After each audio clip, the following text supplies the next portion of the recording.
Merci de choisir Nal TV International. Mesdames et messieurs, bonjour et bienvenue à cette nouvelle émission de Midi au Caire, un programme qui vous présente tout ce qui s'est passé sur la scène égyptienne ces dernières 24 heures. On va commencer donc par cet événement à la une de l'actualité. C'est le président Abdel Fattah el-Sisi qui a reçu ce matin au palais d'Al-Ittihadiyya au Caire son homologue tunisien Kais Saïd en visite officielle de 3 jours en Égypte.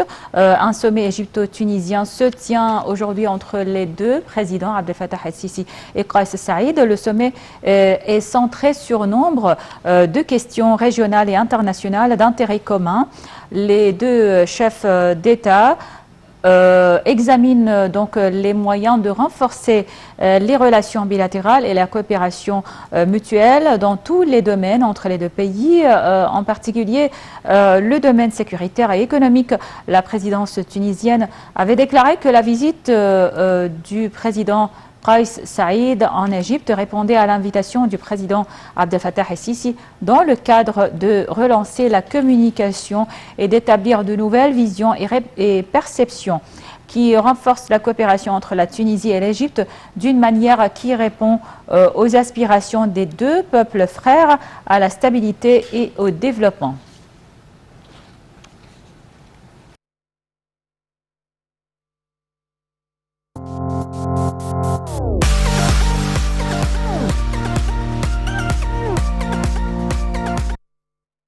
Les relations politiques entre l'Égypte et la Tunisie reflètent donc l'histoire commune des deux peuples et les liens sociaux et culturels qui les unissent, ce qui s'est reflété dans la diversité des dossiers communs qui nécessitent une coordination et une coopération entre les deux pays. Donc, on va jeter un coup d'œil sur les relations égypto-tunisiennes dans ce commentaire signé Rib Samir et Sherif Boussela. Les relations politiques entre l'Égypte et la Tunisie prévalent dans leur compréhension mutuelle, comme en témoignent les positions similaires adoptées par les deux pays sur diverses questions d'intérêt commun. Les deux pays tiennent également à consulter et à coordonner les positions dans divers forums internationaux et régionaux afin de régaliser leurs intérêts communs.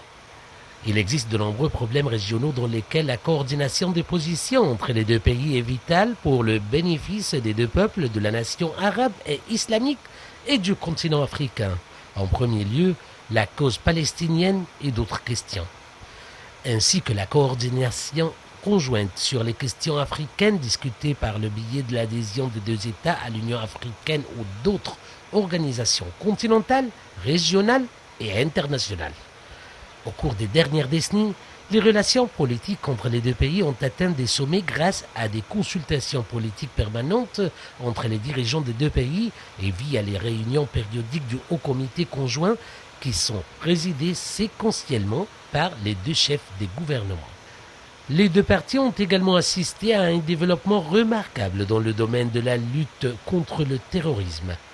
Plusieurs accords économiques et commerciaux ont été signés entre l'Égypte et la Tunisie, dont le plus important est l'accord visant à faciliter le commerce entre l'Égypte et les États arabes, zone élargie de commerce arabe.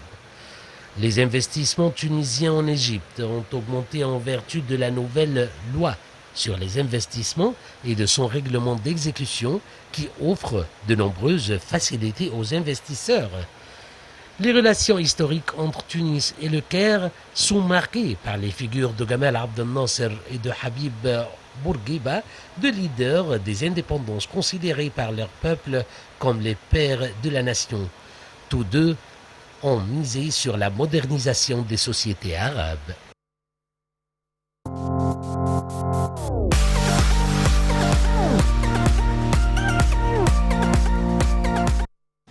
Le président Abdel Fattah el-Sisi a envoyé un message de condoléances à la reine Elisabeth II d'Angleterre pour la mort de son époux, le prince Philippe, décédé vendredi à l'âge de 99 ans. Le président el-Sisi a exprimé ses sincères condoléances à la reine Elisabeth II et à la famille royale britannique.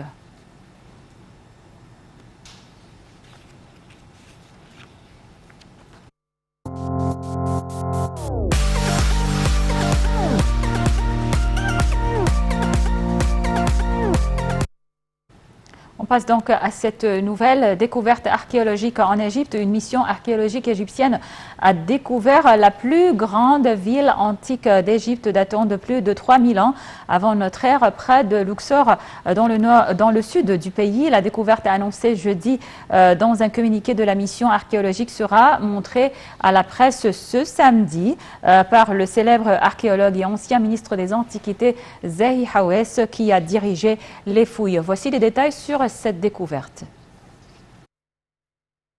La mission archéologique a découvert une ville ensevelie qui date du règne du roi Amenhotep III et qui a continué d'être utilisée par le roi Toutankhamon, soit il y a 3000 ans, affirme la mission archéologique dans un communiqué.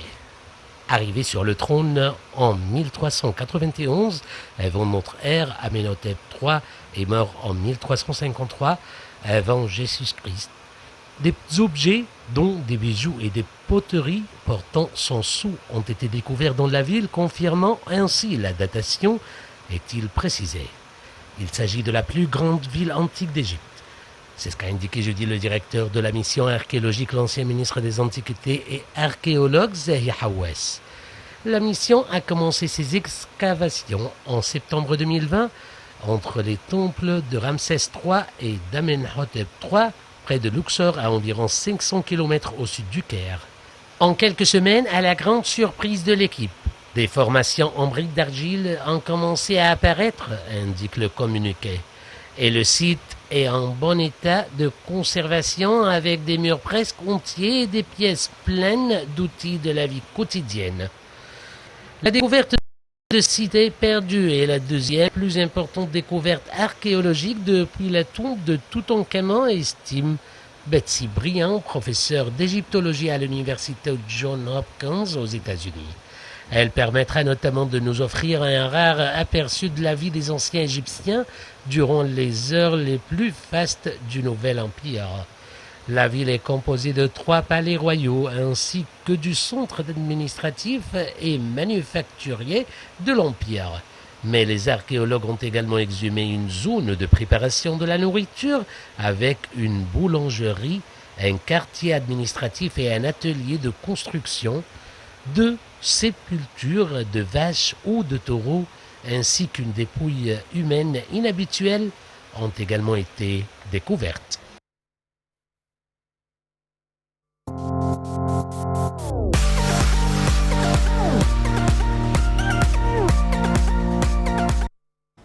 Le ministère de la Santé a annoncé que 565 personnes rétablies du coronavirus avaient quitté les hôpitaux du confinement après avoir reçu les soins médicaux nécessaires, portant le nombre total des cas guéris du Covid-19 à 158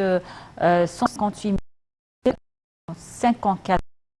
Le ministère a déclaré que 794 nouveaux cas positifs et 39 décès avaient été détectés. L'Égypte a comptabilisé jusqu'à présent un total de 208 876 cas de contamination, dont 12 362 décès.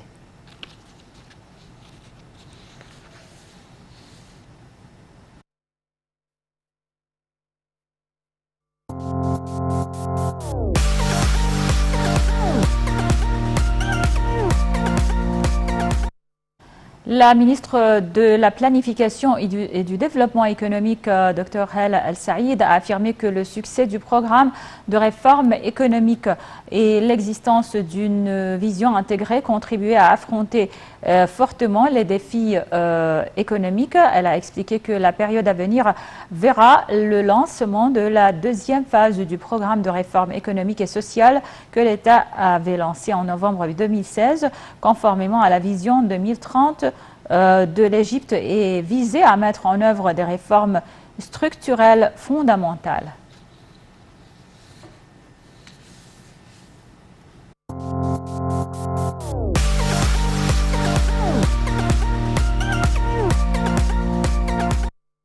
On revient donc au dossier du coronavirus, le conseiller du président pour la santé et la prévention, Dr Mohamed Awad Taghiddine, a confirmé que la possibilité d'entrer dans une troisième phase de l'épidémie de coronavirus dans le pays est devenue très proche en raison de l'augmentation du nombre de cas. Mohamed Awad Taghiddine a ajouté lors d'une conférence de presse tenue en marge de la conférence scientifique consacrée à la formation des médecins pour éviter les erreurs courantes dans l'utilisation de médicaments pour traiter les patients atteints du coronavirus, que les vaccins ne conféraient pas une immunité complète, mais réduisaient les symptômes. Dans un contexte consécutif, des responsables de renseignement américains ont décrit le coronavirus comme le désordre mondial individuel le plus important avec des répercussions sur la santé, l'économie et la sécurité se prolongeront pendant des années.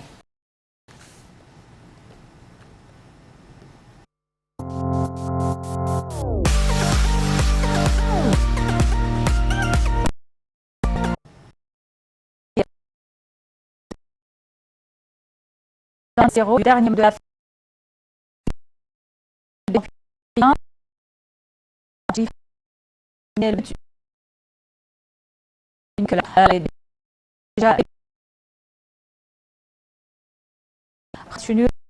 partout devant Al-Mari du Soudan. Les Diables Rouges égyptiens occupent la deuxième place de leur groupe avec 11 points, derrière Simba qui est leader avec un total de 16 points.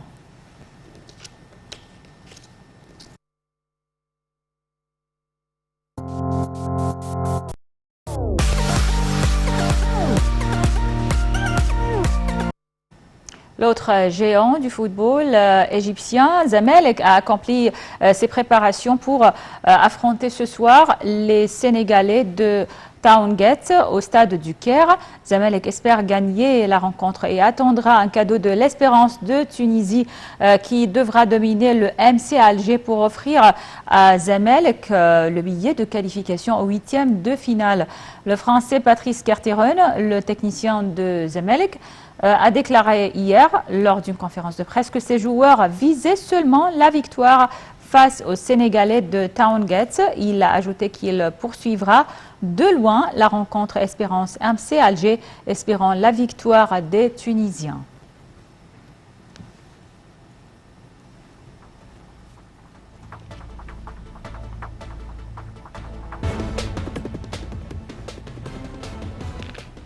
Alors, donc c'était tout pour cette édition de Midi au Caire. Merci pour votre attention. Je vous laisse avec la suite de nos programmes sur Nahel TV en langue française qui se poursuivent jusqu'à 13h heure locale du Caire. Donc, bonne suite de programme et passez une excellente journée.